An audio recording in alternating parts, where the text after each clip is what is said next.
Storm Shield weather, certified most accurate. And good evening, everyone. We wonder if sails is being used tonight on those low-level circulations that the Weather Service warned the tornado warning for Okfuskee County on, because there were several of those, and they were looking at the thunderstorm from the mid-level all the way down to the low levels, and there was a lot of circulation, but nothing ever touched the ground. Right now, we just have a severe thunderstorm warning out here to the south and east of Tulsa. The rain's starting to let up on the west side of Tulsa, but currently here is the latest on this storm as it moves through Longtown and Russellville over toward Warner in about the next 22 minutes and eventually over toward Salisaw. Severe thunderstorm warning in effect till 10:45 tonight, and that's going to be for Haskell, McIntosh, Muskogee, and Pittsburgh counties.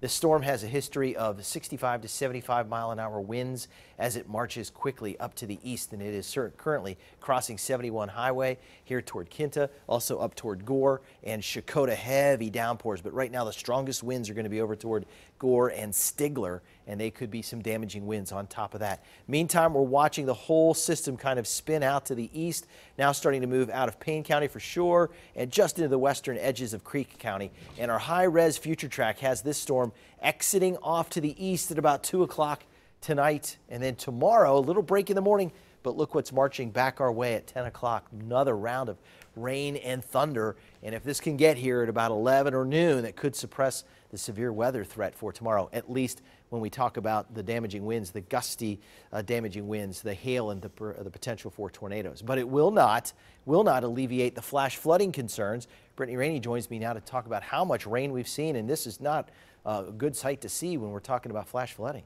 No, it's really not. We have numerous flash flood warnings in effect across the areas. We take a look at weather too, even the Oklahoma City area, which they've seen up to about 8 inches of rain over the past couple of days. They have a flash flood warning in effect until 10:30 p.m. tonight. We also have flash flood warnings in effect for Lincoln, Oklahoma, Potawatomi, as well as Seminole County until 10:30 tonight. But here in Green Country, Okfuskee County, you're under a flash flood warning until 12 a.m. You've seen a very heavy rainfall amounts. Okemah in just 3 hours saw nearly 4.5 inches of rainfall, and around 9:30 emergency management was reporting that there was a lot of flash flooding going on in Okemah. Roads and homes were flooded, so they were having to evacuate some people, as well as ping pong ball size hail moving through the area around 8:20. And as these storms continued to move off to the east, we saw those wind gusts up to about 70 to 75 miles per hour.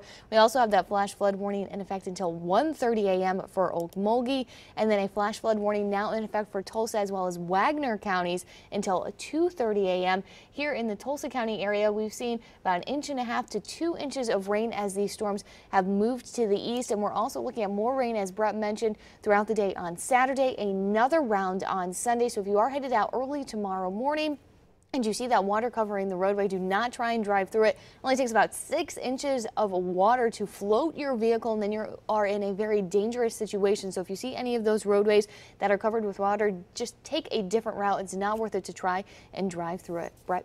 All right, Brittany, and we continue to watch the threat of rain overnight tonight, tomorrow morning, with the main part of this upper level energy racing now into southern Oklahoma tomorrow morning.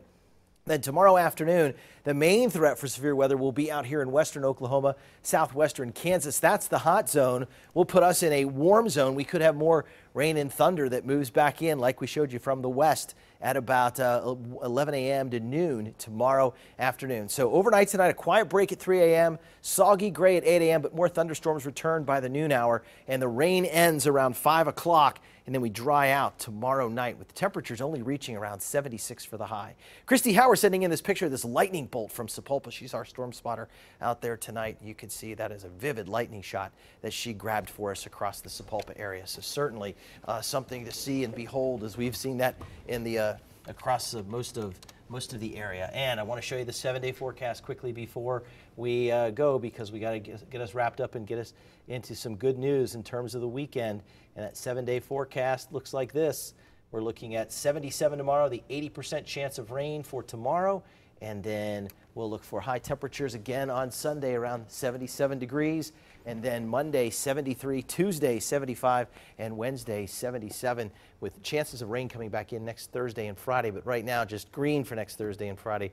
But we'll stay on top of this for tomorrow and Sunday as we have yellow on, because we could have some more severe thunderstorm warnings both tomorrow and again on Sunday. It's been a rough night tonight. Kind of dread the weekend. Yeah, exactly. Again, we're kind of hoping that maybe, somehow we stay out of the hardest part of those storms. All right. You will keep us posted. I know that. Yeah. Let's check